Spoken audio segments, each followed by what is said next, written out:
అల్లరి నరేష్ గారి మాటలు వినేద్దాం. అందరికీ నమస్కారం అండి. ముందుగా ఈ సినిమా ప్రొడ్యూసర్ చిట్టూరి శ్రీనివాస్ గారు అలాగే పవన్ గారి గురించి మాట్లాడాలి. ఈ సినిమా అంటే మేము నా స్వామి రంగా రిలీజ్ అయ్యి ఆ రోజు ఈవినింగ్ సక్సెస్ మీట్ అన్నపూర్ణ స్టూడియోలో నుంచి అయిపోయిన తర్వాత కిందకు వస్తుంటే చిట్టూరి గారు పవన్ గారు వచ్చి మనం ఇంకో సినిమా చేద్దామని అప్పటి నుంచి అంటే మీకు ఏదైనా కథ నచ్చితే నాకు పంపించండి, లేకపోతే నాకు ఏదైనా నచ్చితే మీకు పంపిస్తామని చెప్పారు. సో అప్పటి నుంచి మేము దాదాపు ఒక 4-5-6 months 7 months చాలా రకరకాల కథలు విన్నాం. ఆయన విన్నారు, కొన్ని నేను విన్నాను. అలాగే స్టార్ట్ అయింది. ఒకరోజు సడన్గా ఫోన్ చేసేలాగా అనిల్ విశ్వనాథ్ గారి దగ్గర ఒక మంచి కథ ఉందండి, మీరు వింటే బాగుంటుంది అన్నారు. విన్నాను. అంటే ఇప్పటి వరకు నేను చాలా జానర్స్, అంటే నేను ఇప్పుడు కామెడీ సినిమాలు చేశాను, ఈ మధ్యకాలంలో కొంత సీరియస్ సినిమాలు చేస్తున్నాను. ఇప్పటి వరకు నేను ఎప్పుడు అంటే సస్పెన్స్ థ్రిల్లర్ చేయలేదు. సో ఫస్ట్ టైం ఈ జానర్ ట్రై చేస్తే బాగుంటుంది. అండ్ ఇది ఎలా ఉంటుందంటే మల్టీ లేయర్స్ కథలు జరుగుతుంటాయి, 4-5 కథలు జరుగుతుంటుంది. ఏ కథ ఎటు నుంచి లీడ్ అవుతుంది, ఏ కథ నాట్ ఓపెన్ అవుతుంది, ఏ కథ టై అవుతుందో తెలియదు. So it's very racy and అంటే చాలా అంటే కన్ఫ్యూజింగ్గా ఉంటుంది, కానీ ఇట్ విల్ బి వెరీ అంటే ఒక చిన్న ఎక్సైటింగ్గా ఉంటుంది. ఎలా రాసుకున్నారు అన్నది చిన్న ఆశ్చర్యం కూడా ఉంటుంది. అండ్ ఐ థింక్ అనిల్ గారు is done a fantastic job. And Anil గారు బీన్ అంటే నేను పొలిమేర చూసినప్పుడు కానివ్వండి, 1 కానీ 2 కానివ్వండి, నాకు ఆయన రైటింగ్ స్కిల్స్ ఎస్పెషలీ అంటే హౌ హీ డీల్స్ ఇలాంటి సస్పెన్స్ థ్రిల్లర్స్ అనేది నాకు అంటే screen play I think his best story and screen play. The way he writes డిఫరెంట్గా రాసుకుంటారు. మన జనరల్గా A to Z రాస్తుంటే Z నుంచి Aకి వస్తుంటాడు. సో అలా ఆలోచించి డిఫరెంట్గా వచ్చిన ఈ ప్రోడక్ట్.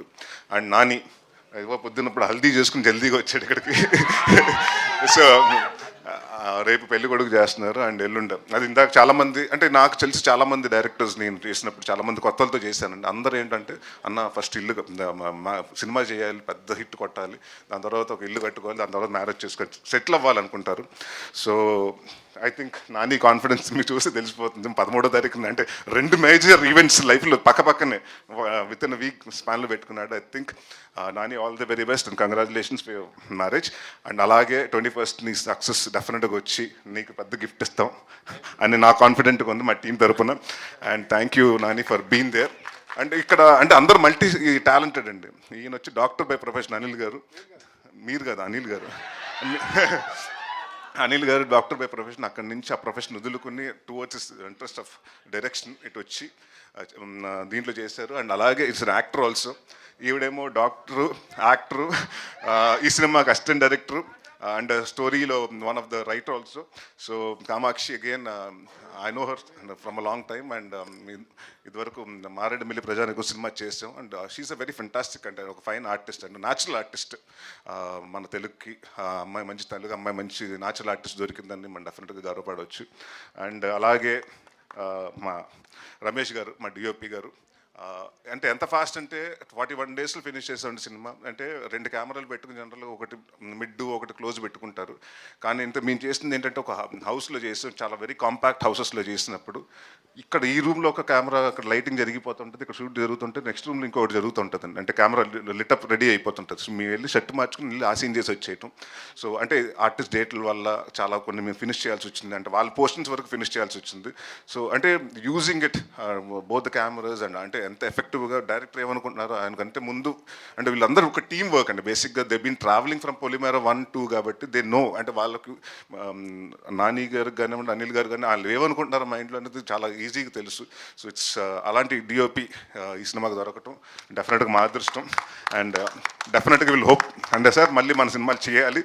ఎందుకంటే నాకు సెట్కి వచ్చిన తర్వాత కూర్చోబెట్టకూడదు, ఫాస్ట్గా చేస్తూ ఉండాలి. సో అంత ఫాస్ట్గా చేసి అంత అంటే బడ్జెట్ ఫ్రెండ్లీగా ప్రొడ్యూసర్కి అలాగే ఎక్కడ ఎవరికి ఇబ్బంది లేకుండా చాలా అంటే ఎక్కడ అరుపులు కేకలు ఎప్పుడు ఉండేది కాదండి. Very silent person but it's work will definitely show.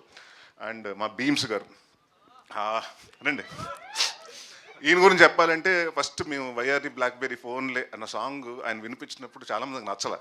ఇదేంటి సాంగ్ ఇలా ఉంది, సర్ర ఏంటి అది ఇదని చాలామంది చెప్తే నేను బాగా నమ్మాను. లేదంటే కొడతది ఆ సాంగ్ నమ్మండి అంటే ఆ సినిమా చాలామంది అండి అప్పుడు ఆ సినిమా చేసినప్పుడు డైరెక్టర్స్ కానివ్వండి, ప్రొడ్యూసర్స్ కానీ అందరికి వచ్చిన డౌట్ ఉండేదండి. దాని తర్వాత లేదంటే కైలాష్ గారు పాడితే బాగుంటుందని ఆ సినిమా ఆ సాంగ్ అలా హిట్ అయింది. అండ్ బాబు రాంబాబు అన్న సినిమా అసలు సాంగే లేదు ఆ సినిమాలో, కేవు కేకలో. ఈయన ఒకరోజు గోల్కొండ హోటల్లో షూటింగ్ జరుగుతుంటే కేవు కేక అప్పుడు వచ్చారు. ఒక ట్యూన్ ఇవ్వాలండి మా క్లైమాక్స్కి సాంగ్కి.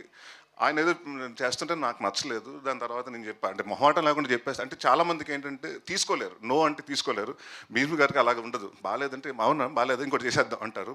అక్కడప్పుడు కూర్చుని, అంటే నేను ఫస్ట్ టైం నాకు బాగా గుర్తుండేది ఏంటంటే, అక్కడ గోల్కొండ రూమ్లో కూర్చుంటే మేము భోజనం చేసిన తర్వాత ఒక కబోర్డ్ ఓపెన్ చేసి ఆ కబోర్డ్ నుంచి బాబు ఓ రామ్ బాబుని స్టార్ట్ చేశారు.